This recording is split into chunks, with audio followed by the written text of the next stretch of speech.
Hi, everybody. This is JC Garcia. I'm the team leader for Keller Williams Legacy in Western Florida. And I'm so happy you're here. I'm so happy that you have taken the time to go over what is needed for us agents to do once we get our real estate license. So let's get this started. I'm gonna try to keep this video concise and to the point, so that we don't lose any time. So what to expect out of this session? We're gonna finish on time. I'm gonna answer all your questions, and this especially for the people that are right now connected. Now, if for some reason you're watching this video and you do have a question at the end of the video, I'm gonna provide my email address and even my cell phone number, so you can reach me anytime. It doesn't matter. I don't care what company you're with, what brokerage, what state. As long as I have an answer, I'll get it.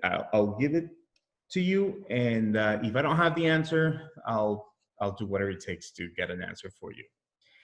I will cover all the material that was promised. I need to know what can we do for you. And in the description of this video, you're gonna have the links for all the materials for this session. You're gonna see in a minute also some links for some materials that I'm gonna be using or I'm gonna be discussing in this class. So I do have a group, a chat group, a WhatsApp group. It's called JC's Students Forever.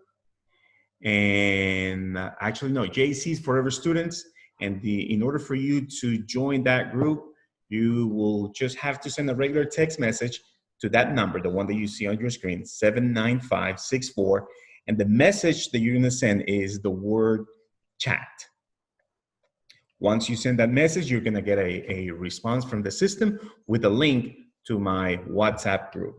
And in that WhatsApp group, I'm constantly doing videos, bringing value, things that agents ask me to get some training. I put it in a video and I upload the link there.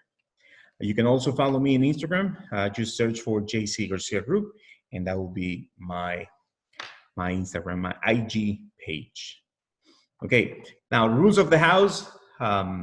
Please, guys, I need you to be present.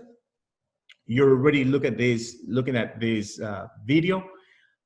Distractions, unfortunately, they block the span of attention. So if you have a phone, you can put it in silent. That would be superb. I would appreciate also if, for those of you who are connected right now through Zoom, that you will respect the different learning styles and opinions of others. Write down your questions whenever you have a question, and at the end, I will answer all those questions. And I hope you commit to implement at least one thing of what we're going to be discussing. And above all, have fun, guys. For those of you who know me in person, I'm always joking, I'm always kidding. I don't know, that's my style. I don't think that because we do real estate, we need to be so uptight and serious. We can have fun. So let's have fun in doing this. So resources for this class, here I have two links. And also for those of you who give me your email address or who register for this class, I will also add you to the Google Classroom that I have. This presentation will also be in the link or in the description of this video. So as soon as I upload this to YouTube, you'll be able to see this, what is in these links. So let me just open one.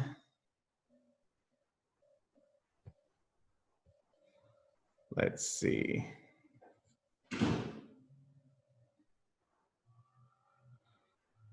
So let me share my screen. Once you click on that link, this is what you get. You get all these materials, all these files, and there's a lot of valuable information in those files. So take your time, go over them at your own leisure, and start implementing this material into your career. One of the issues that we have as real estate agents is that sometimes we procrastinate and we don't do the training as early as possible. We are not, I don't want to say desperate, but we are eager to serve the clients or the people that have mentioned that they want to do a real estate transaction.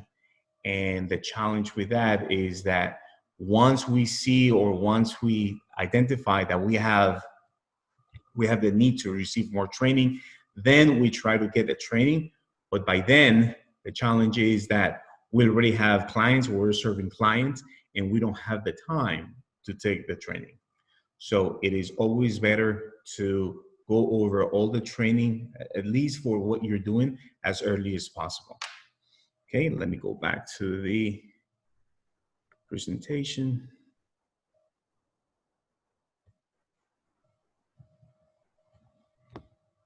Okay, so next up, let me tell you a little bit about myself and my story. On September of 2010 was the beginning of a dream. I started working for a company in Coral Springs, Florida, and what I was doing is I was processing short sale files. And actually, I was doing three things: short sales, loan modifications, and debt settlement. But my focus was in short sales. And a little over a year, then I decided to search for my own dream, because I was helping someone else achieve their dreams.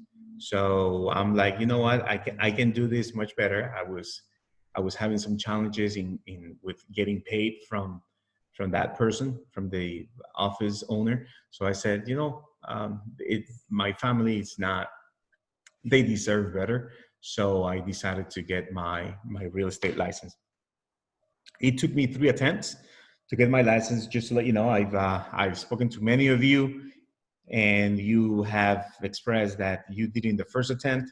So from the get-go, you were smarter than me, because in my case, it took me 3 attempts to pass the exam. On November 28th, 2011, it's in DPR, it was registered. I was registered as a real estate agent. Then in January of 2012, I started a journey in real estate with no roadmap. Why do I say I had no roadmap? Because I never received an official training on how to do real estate. I was relying everything. It was 100% on what I learned from videos in YouTube.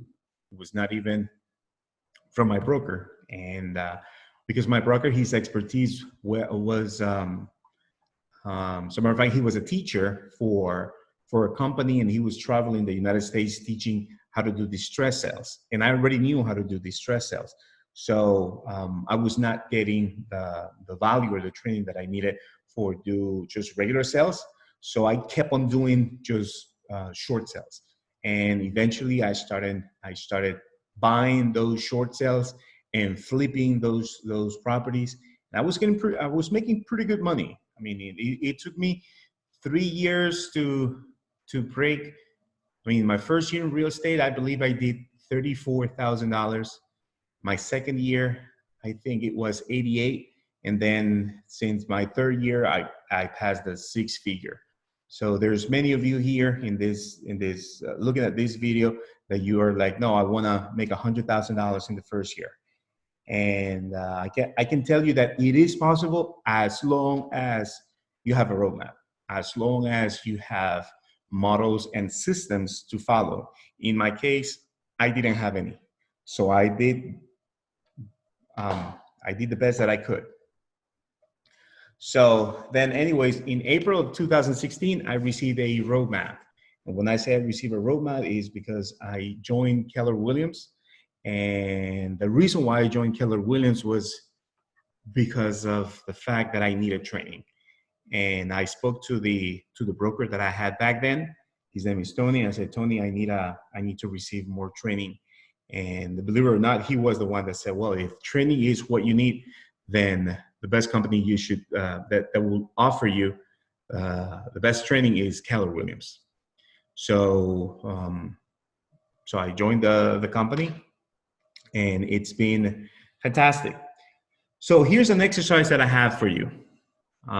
In order, like if I was going to any of your houses and I'm lost because I did not ask for directions, and I call you, the first question you're gonna ask me once I tell you that I'm lost or that I don't know how to get to whatever you are, it's gonna be, where are you at? That's typical. Are you nearby? Are you far away? Are you north of me, south of me, whatever? And then you're gonna tell, okay, I'm here. Okay, so in order for us to get a destination, we need to know the specifics as to what is it that we want to accomplish. So we need to get your financial destination. By doing it, it's you're going to be able to know down to the cents, to the day, what is it that you have to do in terms of activities. This real estate business, this real estate journey is about all the activities that you do on a daily basis.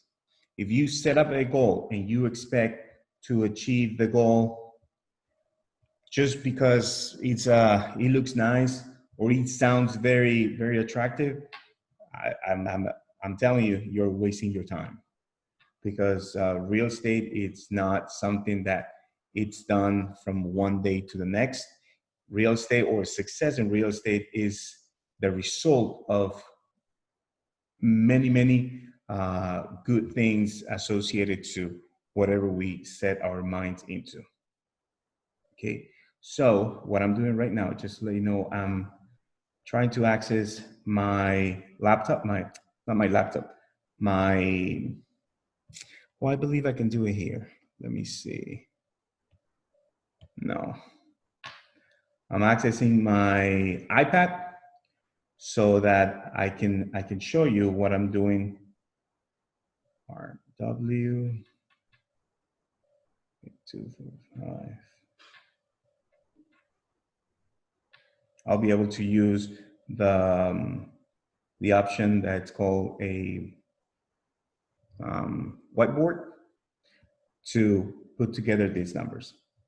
So I'm gonna join, open, great. So I'm gonna stop this sharing, and I'm going to start sharing from my device. Okay, create, share, whiteboard. Yes. All right. So if you tell me that what you want to do is $100,000, and we're going to use that number because for some reason it's the magic number. Everybody wants to do $100,000. So if you tell me that your goal, your annual net goal,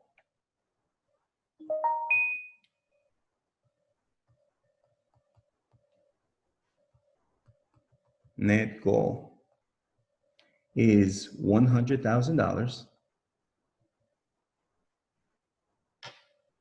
then you have to, like if it's with Keller Williams, we have what is called a cap, where it's the maximum amount of money in commission that the company charges in a year anniversary. So in this case, our cap in our market center, in our office, so our market center cap is $22,000.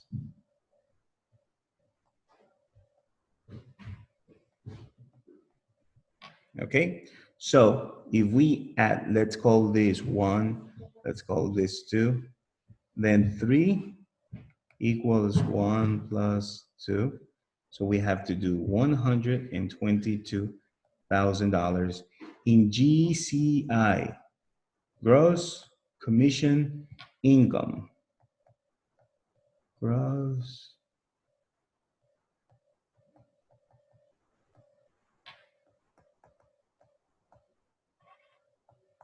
income. Okay, then number 4 will be, okay, so what is the average commission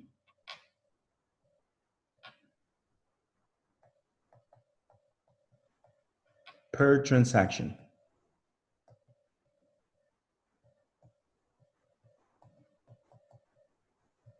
Okay, just to let you know, so that you have an idea. The average commission or the average price point of a property in the county where we live right now, or at least where I live, it's called Broward County. And the average price point is in the whole county is about between 360 to 370. $360,000 to the $370,000. Okay, so if it's, but let's make it for the sake of this exercise, let's make sort of like round numbers, and let's do $350,000. Okay, so it's $350,000, and the average commission usually is 3%. So 3%. This equals to the average commission. This equals 10,500. So this goes here, 10,500. Okay. Then number 5, the calculation that we're going to do is we're going to divide number 3. Number 3 is this right here, which is this number. So we're going to divide number 3, we're going to divide it by number 4, whatever result we got in number 4, which is this. Okay. So this is equals the number of transactions that we're going to have to do in order to achieve this goal, the 122,000. So we do 122 divided by 10,500. That equals 11.6 transactions, also called units. So in order to make, let's round it up this number to 12 units. So in order to make $100,000,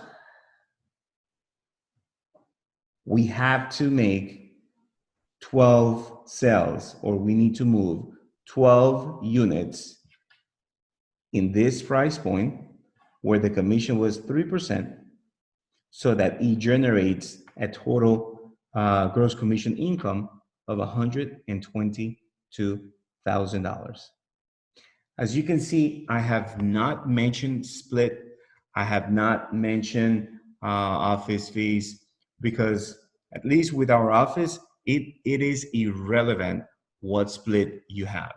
You can be at 70-30, 80-20, 85-15, or 90-10, which is the highest. But at the end of the day, the cap is the same, $22,000. The only difference between a 70-30 split and a 90-10 split is that it's going to take you longer at a 90-10 split to get to your $22,000. Okay? But then at the end, it doesn't change the fact that if you're at 90-10, you're gonna pay less money towards less cap. The cap is the same. It's the same 22,000. Okay, so I just wanted to make that clear. So right now we have a roadmap. We have a destination. So in order to, now that we have a destination that we need to do 12 units, then we can work, it's sort of like working backwards, or engineering, I believe they call it. So we need to do 12 units. Great. Now what? Now what's the next step? Okay. So let me go back to my laptop and start again the process. Let's see. Screen. Yes. Let me share. Okay. So I'm back in my laptop. So let me go over some myths and some reality. Sometimes people say that, oh, because I have this, or because this is happening in my life, or because I don't have this, I cannot be successful. So let's go over some myths versus reality. Number one, age. Oh, I'm too old. Oh, I'm too young. Oh, I don't look this way. I look too young for my age, or I look too old for my age. Age is irrelevant, guys. I've met in my life, I met people that are very young, that are extremely successful, and I've met people that are very old or mature, if I may say, and they're really successful. At the end of the day, it is not your age what clients are looking for. They're looking for the confidence that you bring to the table. Next one up, I need to look successful to be successful. When I started in real estate with my license, I clearly remember that there was an agent in the office, and he told me, you know what, in order for you to be successful, you got to look successful. And I asked, so what do you mean? He's like, yeah, you need to every day. You need to wear a suit. You need to drive a really nice car, a luxury car. You need to have a nice pen. And you know what? Since he was successful, I bought the story. I did. So the first change that I did is I started wearing suit. I was wearing a suit every single day. Then I started saving money, and when I had the opportunity, I purchased a Mercedes-Benz E350. And well, I was doing what this guy told me that I had to do. And guys, if I were to put in numbers, how many listings the Mercedes-Benz brought to my pipeline, I have to say none, zero, absolutely no new deals at all because of the car that I was driving. So that is a misconception. That I would say it's not true. Again, clients look for the confidence that you bring to the equation. Next, you need to invest money, especially in advertising, in marketing. No, you do not. In order for you to be successful in real estate, you don't have to. That is not one of the equations. In real estate, you have to work smarter, not so much harder. Eventually, once you get into production, yes, you do need to spend some money because you have to promote the properties. So you have to do online campaigns, you have to pay for a professional photographer, things of that nature. But in order to generate business, now that you're starting, you need to invest money. Language. Oh, no hablo bien el inglés. I don't speak good English. Guys, by now you can tell that my first language is not English. My first language is Spanish. And and no, it's not something that you have to excel. Now you have to be able to communicate with the people, but it's not something that you have to dominate, like in this case the language. At the end of the day, if we were to talk the truth about language or not having accents, everybody in the United States have an accent. If not, go put in the same room someone from New York, from Boston, and from Texas, and let them talk. And you will see that they will be speaking the same language, but with different accents. Okay, so language, not an issue. Oh, I like this one. Oh, I don't know anybody here. I just moved to South Florida and I don't know anybody. My database is very little. Or I just moved to the United States. I'm from Colombia, and I don't know anybody. Well, you don't know anybody here, but you do know people in Colombia. So you see, and with technology, the beauty of technology is that everybody right now has WhatsApp, and through WhatsApp you can make phone calls and easily be connected with the world. Oh, I need to buy online leads, or I can only be successful if I have online leads. No, guys, you don't have to buy online leads. You don't have to. You can create your leads. Okay, next one. I need to have a legal understanding of the paperwork. You see, I teach, I don't know how many classes I've done on how to do contracts, on how to negotiate, on how to do many things that we do as real estate agents. And then if you ask me, hey, JC, in paragraph 12 of the as is FAR bar contract, what does it say? My response is going to be, I have no clue. I have no clue. And even if you recite it to me, even if you tell me, okay, paragraph 12 says this is this and that, chances are that I may like, okay, say it to me in Spanish, you have no idea what you're saying. So what I'm trying to tell you guys is, yes, we have to have some type of understanding of what we're doing, of what the client is signing.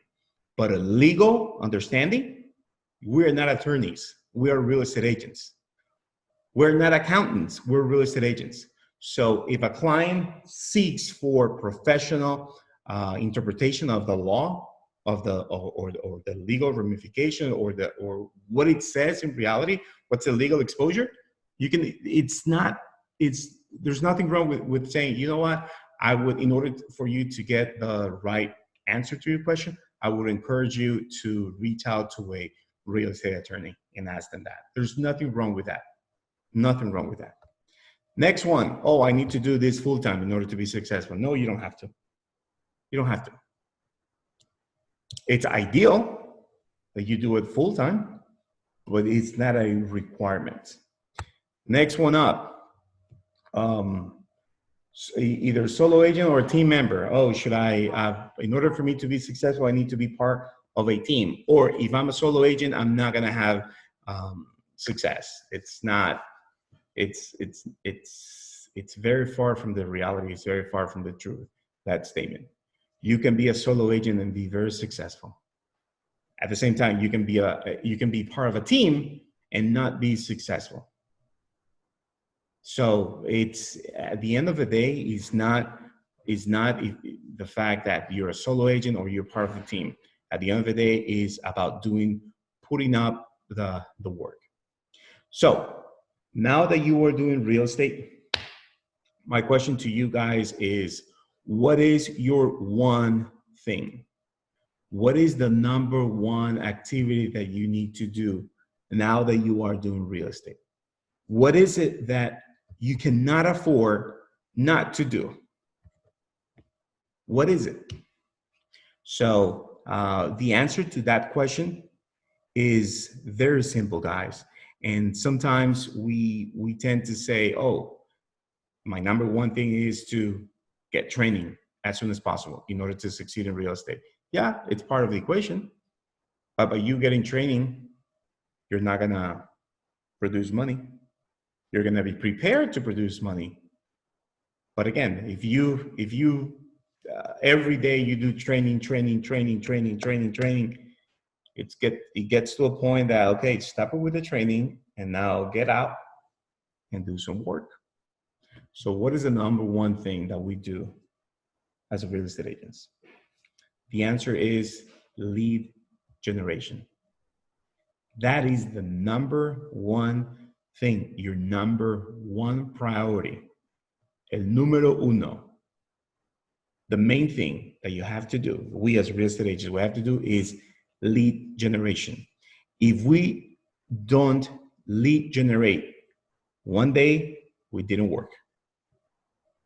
I'm going to repeat myself. If we don't lead generate, one day we didn't work that day.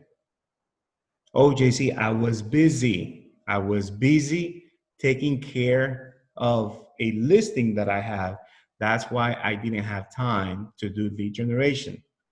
Tell you what, guys, that listing that you said that you were taking care of, it's already in the bag. It's already your listing. So if the only thing that you have is one listing, then what are you going to do once you close that listing? Where is the money coming from? And the answer to that is from new business. And the only way to get new business is to lead generate. Don't worry about, oh, I don't know how to do a listing presentation. Oh, I don't know how to fill out the paperwork. Don't worry about that at this point. Your number one priority now, tomorrow, and once you become a multi-millionaire in real estate, will always be lead generation, seeking out for new business every single day. And that's not just in real estate, that's in general. In any business you do, it's lead generation. Okay, let's move on. So what you should do, you should have the correct thoughts, mindset. You should have the correct thoughts and the right mindset. Don't let negativity get to you. Do not. We're going through, today is May 23rd, I believe. Yeah, today's is May 23rd. And there's, we are under a pandemic, in the world pandemic, the coronavirus. And many people are like, oh my gosh, the world's gonna end. What am I gonna do? Sellers don't want to sell, buyers don't want to go out buy. Not true. The numbers are showing quite the opposite. Sellers are, people need to move. People need to go to bigger homes, smaller places. People relocate, new jobs. So the only way that they're going to be able to do that is, yeah, they can do it on their own, but they'd rather use a real estate agent. So have the correct thoughts and mindset. You must have clarity on your role of a real estate agent. And I can relate to this because in the beginning, when I started doing real estate, I clearly remember that I used to, if they were to tell me, oh, you have to go to Miami to do a transaction, that's fine. I remember, I vividly remember a gentleman, he's a multimillionaire from Honduras, or as it says here in this country, Honduras. So he's a multimillionaire from Honduras.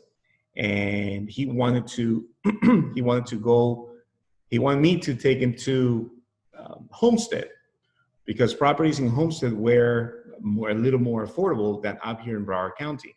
So I was like, sure, that's fine. I'll take you to Homestead. And I went to Homestead probably like 3 or 4 times to show him properties. Nothing, I mean, we saw quite a lot of properties. He didn't like any of the properties. And then he asked me to do different things that were not related to real estate. And since I was under the mindset that, oh, I have to help this client because, you know, it's a client and I got to help him. And I started doing it, like going to places, picking up stuff for him and his family, blah, blah, blah. Well, to make the long story short, he did buy 2 properties, not in Homestead. He bought 2 properties 2 months later, after I helped him. He bought 2 properties, and both properties were in Miramar with a different agent.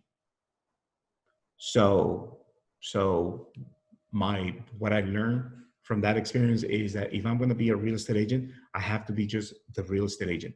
Yes, I can be a source of service, but up to a certain extent. As long as you stay within what you are.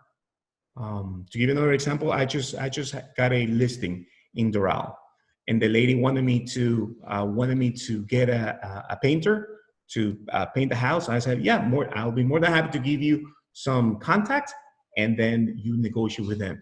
Oh no, but I want you to do it. Unfortunately, That is not something that you want me to do, because it is in your best interest to choose who's the most the person that you want to have as a vendor. And they were like, yeah, you know what, JC, thank you. Yeah, just give me the names. And I did. And that's it. All right.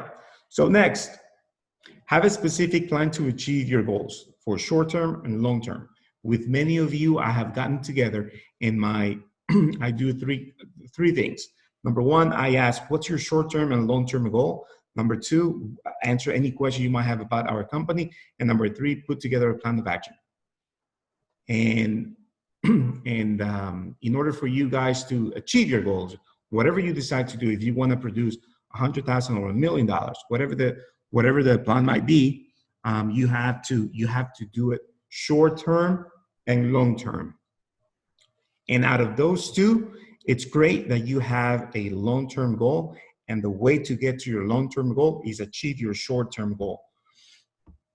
In order for you to achieve your short term goal, you need to achieve very tiny short goals, which in this case is, okay, what do I have to be able to achieve on a daily basis? And we're going to cover it in a minute. Okay, you have to follow a schedule. You have to. You cannot afford not to follow a schedule. And the reason why I say this is when you don't follow a schedule, we tend to put activities within our daily activities. If in Spanish the term is valga la redundancia. So we tend to put things in our schedule, like, okay, right now I need to do some lead generation. And then we receive a phone call from someone that wants to talk to us about a property that they saw online, and they need to get some information. So we stop doing lead generation in order to take care of that person. Then half hour later, we found out that the property was not what that specific person was looking for, or it's outside their budget, or it was not even for him, it was for someone else. So if that's the case, then we just wasted a lot of time. Okay, so we have to follow a schedule. If you say, okay, I'm going to do lead generation from 9 to 11, that's it. From 9 to 11, you do the lead generation. Okay, next, let's move on. Prospect and follow up every day. I already mentioned that to you. I'm not going to elaborate on that. You have to role play and do script practice and training every single day. But you have to, even that, you need to schedule. What's the importance of script practice or role playing? You see, when you reach out, when you do lead generation and people give you objection, especially if they do an objection, or if it's a for sale by owner, the objections are pretty much the same. There are maybe 10 objections that they typically use, and the reason why you need to practice, you need to role play with someone else on those activities, is because the more you practice, the easier it becomes to overcome those objections. It becomes sort of like second nature when you practice on a daily basis. Think about when you started riding a bicycle. When you start, first you need someone next to you. Then you do a short distance. Then you can do a much better. Then eventually you can let go of your hands. Then you can go really fast and things like that. But it takes time to become good at it. And once you become good at it, you still have to practice. It's something that for those of you who have taken Ignite with me, I believe that out of all the people that right now are connected, the only one that I can relate to that has heard me saying this is Yaritza. That I say this: when you start doing real estate, guys, you're gonna suck. You will. Once you think you have the hang of it, that you're confident that you're doing a good job, you're gonna keep on sucking. You will, because there's gonna be someone out there that knows a little more about than you. Once you are an expert in your field, you're a mega agent, you're producing gazillion dollars, you're gonna keep on sucking. Why? Not because you don't know your craft, but because you have to have a mindset that you should always be learning. Always, you should live on a training mode, learning every single day. If you don't learn something new on a daily basis, guys, you're not moving forward, you're moving backwards. Okay, next, you need to take advantage of free marketing every day. There are, what can you do in terms of free marketing every day? There's Craigslist. Craigslist is free. There's Facebook for your organic ads. You can post like the same way you post a picture.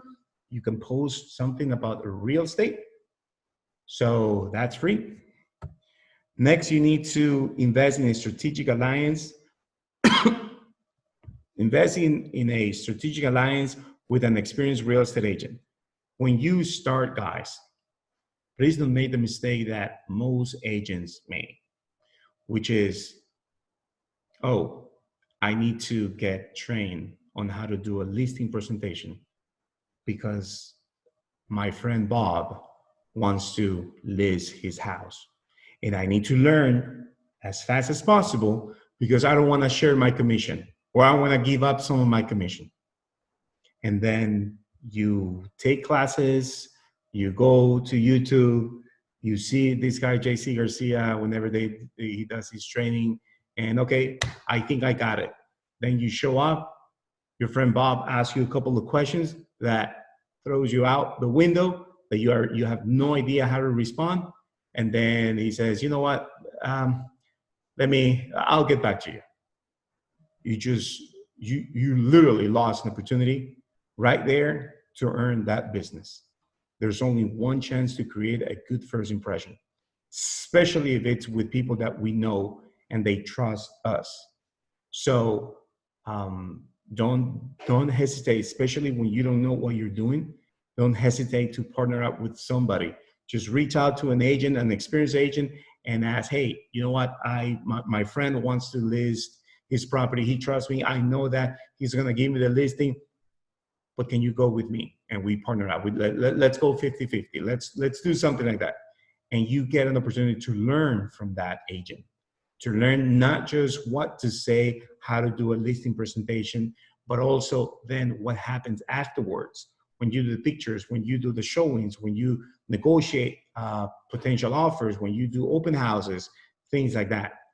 So it's not just how to put together the listing or how to do an open house. No, remember, this is not this is something that you're not going to do just 1, 2, 3 transactions.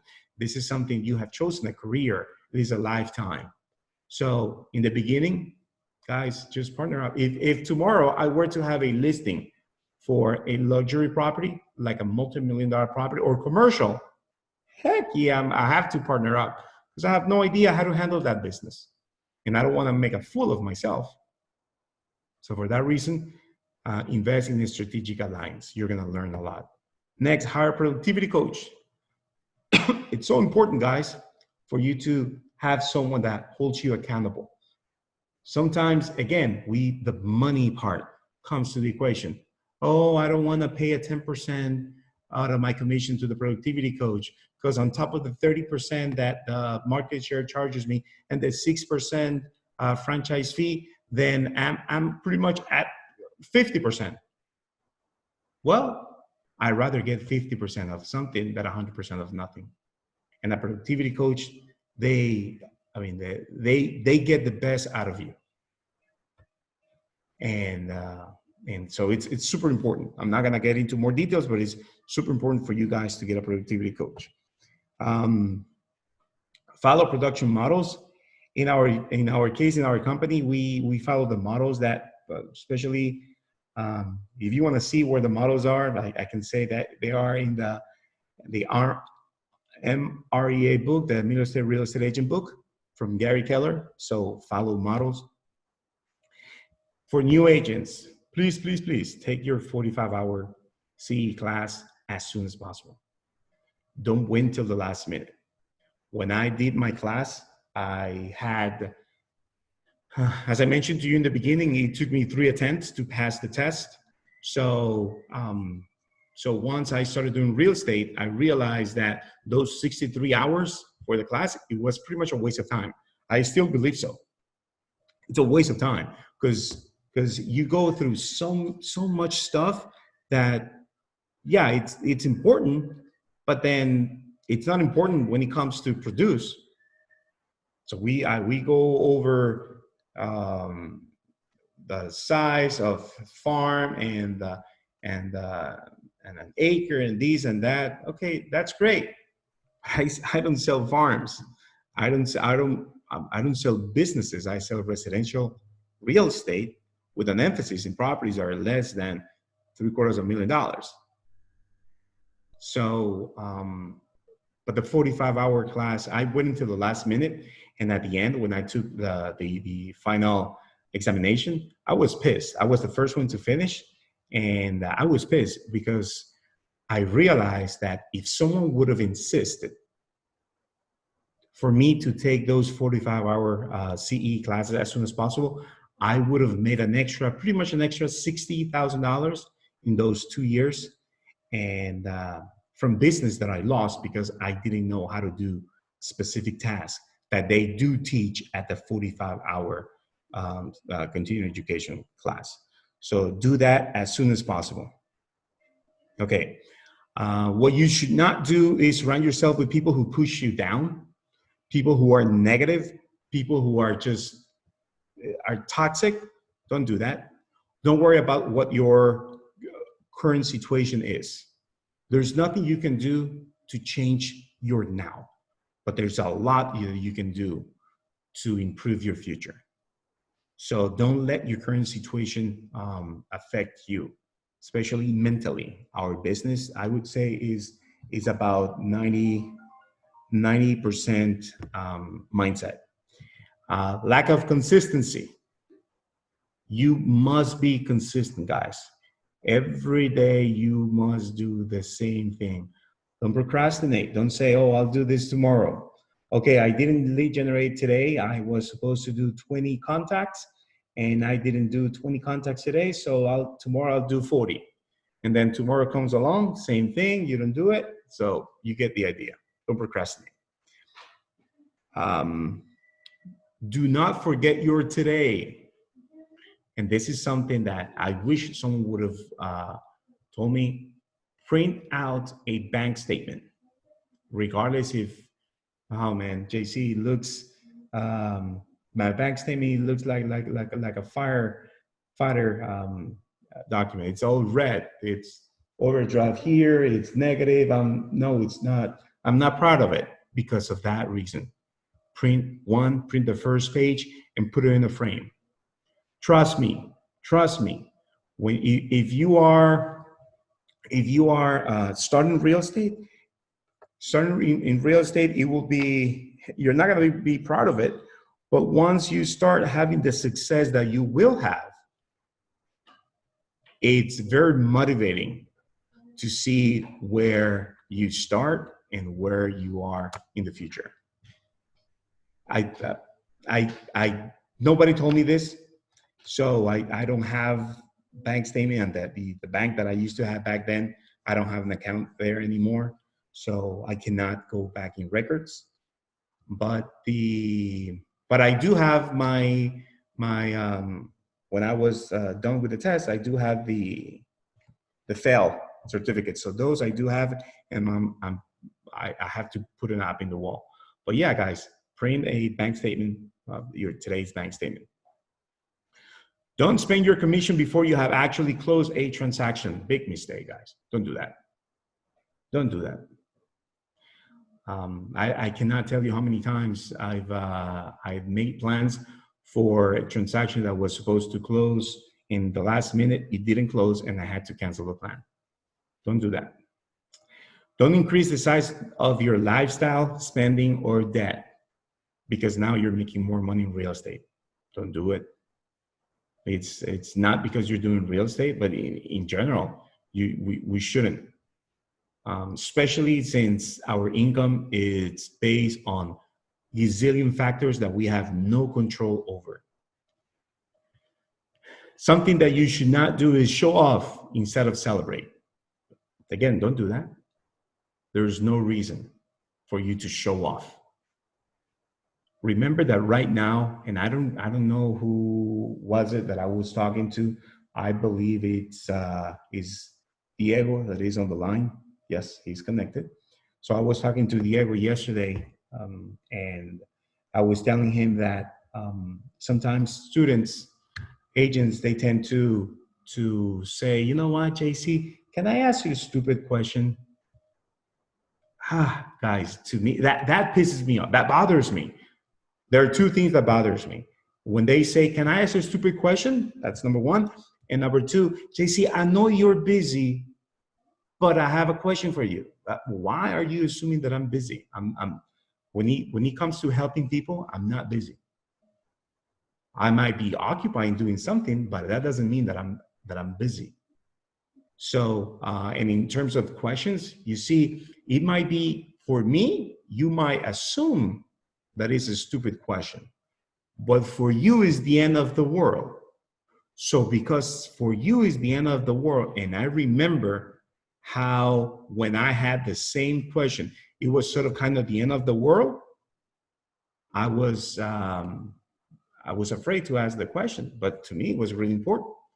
So so so don't do that. Once you get experience, don't show off. Celebrate. Teach others how is it that you are achieving the successes that you are achieving, because you always have to remember where you came from. And last but not least, keep information to yourself. Again, share the wealth, share the knowledge. You see, if you guys ask me how I do my stuff or how I've done it, I will share it 100%. I'm not going to go after you, telling you, hey, you can ask me, or I can share you this, I can share. No. But if you reach out to me, either you call me, you text me, or you send an email, and you ask me, hey, JC, can you show me how to do this? Can you teach me how to do that? I would. If I know how to do that, I will definitely share that information with you. Okay, for part-timers, do it part-time, not sometime. It's super important. If you're going to do real estate part-time, do it part-time, not sometime. So in other words, follow a schedule. You need to define if you ever want to transition into full-time status. Why? Because you need to put together a plan in order to reach full-time status. The difference between what we do in real estate and what we do in any other careers, like salary or hourly pay careers, is that in one transaction we can make enough money to cover the whole month in the other job. But the thing is that we need to be consistent. It's not about doing just one transaction. We need to be consistent in the transactions. So if you're going to transition eventually in full-time, you need to have a plan in order to do it. Again, you need to follow a schedule. You need to prospect and follow every day. Pretty much the rest is the same that I've talked to. Okay. There you're going to have, you see a schedule to follow. This is a schedule for people who do real estate full-time. You have it in front of you. If you do it part-time, you need to adjust your schedule based on what you are available to do. My suggestion to you, if you're going to be doing it part-time, is to partner up with an agent. So you can do the lead generation part, and then the agent that you partner with can do the other part, which is the admin of the files or the listings or the buyers. If you get a transaction coordinator, still you need to. My recommendation is for you to partner up with somebody just to make sure that things are moving in the right direction. Or if the client has a question at a time where you're working, or either they might have a question that you're not an expert, your transaction coordinator cannot answer the question if it's something that a licensed real estate agent should respond. Okay. Now, where do you find your business? I talk a lot about prospecting. So where do you find your business? Through your sphere of influence is number one. Sphere of influence is the people that you know, that you have created relationships. And when I say create a relationship, it's not just your family or friends, it's also your vendors, your banker, your barber, your the person that takes care of the lawn, your house, the person that cleans your house, the person that did I don't know, the gardener, the different people that you do business with or you've done business with. I mean, the best way that I can say is go through your phone and see the people that you have in your phone. I'm sure that if you look at your phone, you're gonna see a lot of people that you have not talked in years. Another way to find business is through open house events. I'm not gonna get into specific about that. Marketing for free, Facebook, Craigslist, Instagram, things like that. Phone calls um, for sell by owners, expired listings, or when you do farming or working on a preferred area, you do phone calls. I already mentioned vendors, social functions and or community events, networking events, seminars, booths at events, teaching and speaking opportunities. Those are different ways or different sources of business. Okay. I'm going to go over some things, I mean, which something that I may not have an opportunity in the future to uh, to share with you. So I'm going to share it now, which is negotiate the best terms. When you, let's say you're representing a buyer and the buyer wants to obviously get I don't know, a single family home, 3-2, blah, blah, blah. If you were to ask the buyer, so what would you like to do in terms of placing offer? Oh, I want to pay as little as possible. Always, always. And I wish I could see you, because you might be saying, yeah, JC, that's what all buyers do say. Come on, guys, let's be honest. Even you, if you were a buyer today, you will be thinking about the same thing. Oh, I want to pay the least amount of money. There's nothing wrong with that. I have no beef. I have no problem with that. But in reality, when someone purchases a house, are they buying the house because they bought it cheap or because it's the house that fulfills their needs and wants? That's the $1 million question. So if there's a property or if there's a client that has been looking at 25 properties, okay, I'm exaggerating a little bit, but it happens. People that cannot find what they look for in the house. So let's say that we have a client that is looking for gazillion homes, and then on property number 26, they find the perfect property that has all the upgrades, that has the layout within the location, and with the upgrades that make this particular family make them happy. What will happen if they say, you know what, the property is listed at $400,000. Let's go in at 350. Then you call the listing agent. The listing agent says, you know what, this property, there's a lot of interest in this property, and I believe we're going to be in a multiple offer scenario. So make your offer as strong as possible. Then you go back to your client, you let them know the same thing. You know what? It's the property just came to the market. There's a lot of interest that we might be in a multiple offer scenario. And the client says, no, let's go 350 anyways. That's what they say. Let's start low so then we can negotiate our way up. And then indeed the property is in a multiple offer scenario, and this person ends up losing the property because someone was willing to pay $395,000, and your client was willing to, the most that your client offered was 390. So this person is gonna, for $5,000, this person just lost the possibility of getting that property. But that's not, that's not the challenging part. The challenging part is that once all is said and done, their mindset or what comes to their thoughts, it's going to be, my real estate agent did not negotiate at a high level. It happens all the time. If you were to ask me, JC Garcia, what is my number one skill? I will tell you that my number one skill is negotiations. That's what I'm good at. I'm good at negotiating, but I'm good at negotiating the best terms, not necessarily the best price. Because if it's price is all, for the most part, is for investors. For people who are going to reside at the properties, best terms. Because part of terms are price, escrow deposit, when we're going to close, how many days, if we want concession, we don't want concessions, things of that nature. All of those are part of the terms. So you need to be good at negotiating terms that are going to secure the property for that client, for your client. Okay? Listen more than you talk.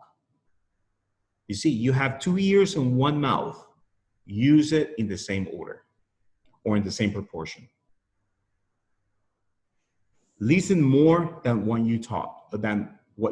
And in order for you to listen more than what you talk, that means that whenever you're talking, you are asking questions. You're asking questions. You have to constantly be asking questions.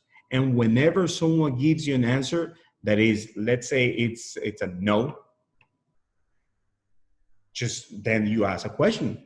Why not? But you don't have to ask it like, no, why are you saying no? You have to ask the questions in a way that you're gonna see, you're gonna portray yourself like you really want to know what is it that it's triggering a no response from that client. Okay, so listen more than you talk. Prioritize what is most important. When you're negotiating the best terms, prioritize what is most important. If someone, let's say the same example that I was telling you, $400,000, but the person needs a $10,000 concession towards closing costs, what's more important for the person to get the property cheaper or to get those $10,000? Because I got to tell you guys, if someone needs $10,000 to close, the property is listed at 400, and then they don't get the property at 400. They get the property at 390, which is $10,000 less, but they don't get the seller concessions. Gotta tell you, they're not closing. They're not, because they need those $10,000 seller's concession towards closing costs. So you need to prioritize what's most important to that client. So go full value, go full price, full list price, request those concessions, and let the appraisal decide whether your client is paying fair market value or not. And you have to be very specific with the listing agent so that it is a clear understanding that if the property was not to appraise at the purchase amount, that the seller is going to be willing to match the appraised value. I mean, you have to. That's where the skill of negotiating the best terms come into the equation. You need to realize what your strengths are and your weaknesses are. Like with my wife at the Weston Market Center, I'm the team leader, and my wife she's taking care of our real estate team. And I have to realize that, like I always say, that the relationship we have is like the Beauty and the Beast. No comments on that, please, who the Beast is. But my wife, she's the one that takes care of, the nice, the good looking, showing properties, selling features. I'm not good at selling features. I mean, I walk into a house and I look at the ceiling. Yeah, it's a high ceiling. Good. I walk into the kitchen. Yeah, the countertops they're quartz white. No, my wife, she knows specifics. She knows the light. She knows the color. To me, the light is light, but there's There's daylight, there's this light, there's that. I don't know that. So I know that that's a weakness that I have. But then when it comes to negotiating, um, I have more, that's my strength. And that's how we complement each other. So whatever you're not good at, you need to identify it. And whatever you're really good at, you need to excel at it. Ego is not my amigo. Guys, that is something that I get to see on a weekly basis, people that have a huge ego. And you know what? Ego takes you nowhere. Ego takes you nowhere. I don't see a reason why people or agents become jerks once they have some type of success. We were, a couple of days ago, we had a business meeting on Thursday with a guy by the name Jason Abrams. The guy is a big shot. He's a person that makes millions and millions of dollars on a yearly basis in sales. And super down to earth guy, super, I would say genuine, very genuine, very, a lot of knowledge on the current situation, what to do, what not to do. And, but the guy is, you don't need to be jerks in order to, once you're successful, you don't need to change. You don't have to. The only difference between someone with a lot of money and someone with no money is the money part. That's it. But the money doesn't make someone a better person or not better person. So ego is not my amigo. Okay, let's move on. All right, for this exercise, since I told you that your number one thing or your most important thing is lead generation, I'm gonna go over this exercise. And for this exercise, I need you to get a piece of paper and write this down. So you saw that there was in the, how you call it, in the screen, there was a 99.8% number. Just keep that in mind. And for those of you who are gonna have the opportunity, but I'm gonna have the opportunity to see you in the office someday, you will see that I have a picture of the 99.8%. And this is the reason why it's important. If I were to have if I were to have a real estate agent, okay, and I tell this real estate agent, you know what, I need you to, on a daily basis, produce 25 new contacts. These are 25 new interactions with people. I'm not saying you have to produce 25 interactions related to real estate. No, that's not what I said. I said 25 contacts. Engage in conversation with people where at the end, it leads you to knowing the person's name, email, and phone number. The best way or the best source of those are the people on your phone because you already have a relationship. So if you have 25 contacts on a daily basis, that means that in 1 week, you're going to have 125 contacts, right? I'm not pretty good at math, but I think that in this case, it is 125. Great. Then per month, usually a month has 4 weeks. So you're gonna do this 125 times 4. Whoops, what happened here? You see, I don't know what I did. Oh, here you go. All right, so we have 125 times 4 is 500. This is in 1 month. Okay, so if we were to, out of these 500, If we are in real estate, what we want is people to say yes, right? Yes to us. Yes, I want to do business in real estate. However, out of these 500 people, I don't know how many have a need or how many know someone that might have a need or who is in the short term or long term future they're looking to buy or sell real estate. So I'm going to take 99%. I'm going to say that 99% say no to me. They have no interest, or they, in our conversation, they show no interest in real estate. Okay. So 99% of 500 is 495 people. So 1% is equivalent. This is the one that said yes to talk about real estate, yes to engage in a conversation that is going to lead to a transaction. Okay, so 1% is 5 individuals. Okay, so then we say, you know what, let's get together.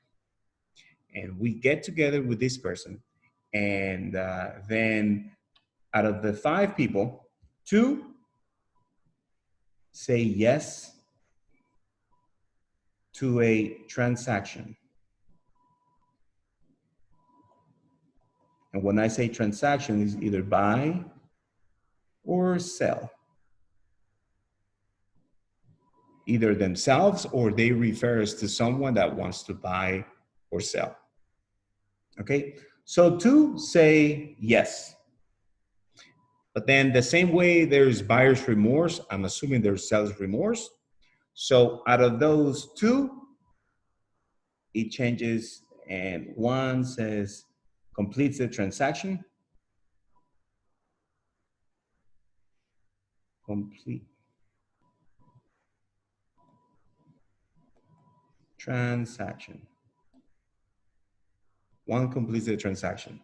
So if I were to divide 1 transaction, okay, 1, and I divide this by the 500 people that originally we contact, this is equivalent. So if it's 500 divided by, I'm sorry, it's not like that. It is 1 divided by 500. This equals 0.002. Okay, which is the same as 0.2%. So if I were to take 0.2% of 500, I will get 1. So that means that 99.8% of people said no, and only 0.2% said yes. Now, if you can recall, when I did the exercise for the $100,000 income in 1 year, it was 1 transaction per month, if I'm not mistaken, right? So you do this, you're pretty much securing $100,000 income in 1 year. So my point out of this is, don't focus on the yes. Focus on the no's. Because eventually, if you focus on the no's, you're gonna get to a yes. The yes is gonna be the weird guy. So your main focus should be the 99.8%. And I know that this is not the typical way that people teach, but it's the best way that I can teach you and share my knowledge with you guys. Because when we receive no's from people, we tend to say, oh, this is really hard. This is not working for me. This is this and that. But in reality, guys, there's a lot of business to make out there. We just need to find it. And the way to find it, the road to find it, is going through 99.8% rejection, or in this case, saying no. Okay? So now that you know what I'm talking about, next time you go to my office and you see this, this 99.8%, you will know what this is all about. Okay, so you have to fail forward. Always fail forward. Okay, next. What to do next? Reach out to your sphere of influence. How? Through phone calls. Plain and simple, through phone calls. What are you gonna do when you call? You're gonna use the Ford analogy. And Ford, the Ford is, each word is a specific subject you're gonna talk to. Number one, F is family. You ask about their family. Number two, O, you ask about their occupation, where they work. Number three is recreation. What do they do to have fun? And number four, and number four is the D, dreams. Just ask them if they were able to achieve their dreams. Okay, that is an easy way to have a conversation with someone where you stay within script. So F, family. O, occupation. R, recreation.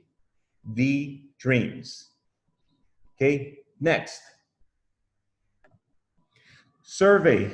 Whenever you call these people, as soon as you're done with the Ford, you tell them that you want to do a survey. Or if you don't want to do the Ford because it's someone that you're always talking to, just go ahead and say, you know what, in my job, there's I have a task at hand. I need to do a survey, or I need to ask you a couple of questions. Do you have a couple of minutes so I can go over those questions? And if it's someone that cares for you, they're gonna say, sure, go ahead. Make sure that whenever you ask them a question that is not relevant to real estate. I'm gonna repeat myself. Ask a question that is not relevant to real estate. Ask a question that it's gonna make them think. Like right now is the perfect time that we're going through this pandemic. So just a question might be, so let's say the person is Diego. So Diego, tell me, what new habit have you developed during this pandemic? And let them talk. Okay, let them tell you whatever the answer is. Okay, great. And let's say that you told them that you need to ask 3 questions. So the first question is, so what new habit have you developed? Okay. Then you can, the next question might be, all right, so thank you for giving me that response. Now, question number 2 is, what habit do you have to change? I mean, there's people used to do exercise every morning. People used to, I don't know, walk on a daily basis or go to a certain restaurant. They used to go every week, things like that. They're going to give you an answer. But as you can see, these are questions that are not relevant to real estate. They have nothing to do with real estate. And at the end, you're going to see the reason why. And then the last question might be, I don't know, what part of your job that has changed do you miss the most? Like in my case, the part of my job that I miss the most is being able to teach in the training room in my office. Because I love the interaction, and that's the part that I miss the most. So let them tell you what they miss the most that they had to change, and then that's it. Just 3 questions, and then you know what? Thank you so much for your time. Let me just update my records, Jose, or Diego. I don't know what I said. Yeah, Diego. Let me update my records just to make sure that I have correct. So I have you, that your email address is Diego at 123gmail.com. Is that the same email address? Yes, that's it. Okay, great. Thank you so much, man. I can assure you that they are going to ask you. So wait. So what are you doing now?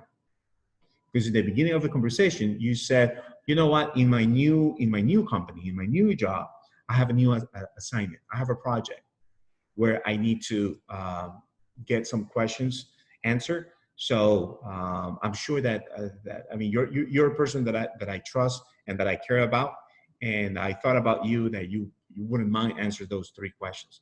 Can I get a few minutes of your time so I can ask you these three questions? Sure, go ahead, and then you go. At the end, they're going to ask you, so what is that you do now? And then you let them know, you know what, I do real estate, but right now I don't want to take any more of your time. I'm sure you're busy. So what I'll do is I'll send you some information by email. But you do that after you're done, after you confirm that you got the right email address. If you don't have the email address, then just ask what their email address is so that you can keep in touch by email. And then once they say, oh, yeah, sure, yeah, send me whatever information, then you put that person in a smart plan. No, then you put that person in your database using command, and then you develop a smart plan for that person. Now, for some of you, the term smart plan might be a foreign language. Trust me, I'm not insulting you. It's a feature within command. And if you do a search in YouTube, you'll be able to see how to do or how to put together a smart plan. If whatever is in YouTube doesn't you find no value, let me know and I'll put together a video. Okay, but just to let you know, all the videos that I do out of command on how to do stuff, for the most part, are videos that I've seen in YouTube. So I'm just repeating.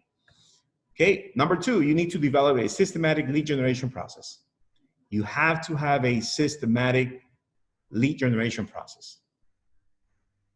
As you can see in this video, I have not said that you need to do only for sell by owner or only do expire, only cancel. No, you can do open houses, you can do a sphere of influence, your database, you can do, there's different ways that you're gonna be able to develop your leads. You're going to be able to get your leads, but it has to be a systematic. In other words, it cannot be that, okay, I want to do open houses now, and then tomorrow, depending if I woke up from the right side of the bed or the left side, I will do, I don't know, FISBOs. No, you have to have a systematic, and whatever you decide to do, you need to excel. If you tell me, JC, what I want to do is open houses, you better be doing open houses every single day. Because that's what you chose to do, then do the open houses every single day. But guess what? Once you get your, once you develop your systematic lead generation process, whichever it is, at the end of the day, you still have to pick up the phone and call. So regardless if you do cold call, warm call, or who knows what call, it's irrelevant. You still have to make phone calls. Don't get into the trap of text messaging. We do not negotiate by text. We negotiate voice interaction. Text, you cannot read what the mood of the person was in the text. And many times I've received texts that I'm like, what's wrong with this guy? What's wrong with this lady? Why is she talking to me like that? But in reality, she was not. She was just, that was the way that she wrote the text. So develop a systematic lead generation process. Next, be an ongoing source of value. You have to become an ongoing source of value. You have to bring value to people. Forget about, and I wish I knew who was the person or the source of a line that bothers me. And that line is, who do you know that is looking to buy or sell or rent in real estate? Do not use that line. That line, what it says is, what's in it for me. Don't use that line. Bring value to people. Be the source of, you know what, let me give you an update of what's happening in the market. In the market, in the real estate market, there's this is happening. If you need any further information, or if you want me to give you an update on your market, let me know. That's it. But don't say, if you want to talk about real estate, or if you want to buy, sell, or invest in real estate, no, don't do that. Don't do that. At the same time, whenever you do pictures, once you start closing transactions and you put pictures, it's really important that you do pictures in social media. But avoid writing the description for the picture, I was able to sell this property to these people. Don't do that. You don't sell products. We are not in the business of selling products. We're in the business of putting families and houses together so they develop in that house become a home. And that family, that becomes a household. Okay? So don't do that. Maybe you want to do something like, thank you so much for the opportunity and the trust that the Garcia family gave me. I'm so happy they were able to fulfill their dream. That's it. That's it. Then you are not talking about a transaction. You're talking about the emotions of the family, the wants, their needs, their desires. And that brings more value to you. And people connect with that. People want to feel those emotions. Okay? I'm getting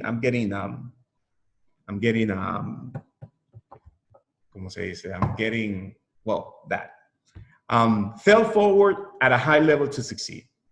You have to fail forward. In no business, you're going to be successful overnight. You have to fail. Then once you succeed, then you succeed at a high level. But in order for you to succeed, you must fail. You cannot expect to be a successful real estate agent overnight. It doesn't work that way. It just does not work that way. Oh, JC, but I was making a lot of money before in what I was doing, and now I don't feel like I'm moving forward. Well, that's the way you see it. But as long as you are doing the activities that you're supposed to do on a daily basis, eventually you will have your success. Many times I get and talk to agents that say, JC, how do you feel? No, JC, I don't feel good. What's going on? Talk to me. They say, well, JC,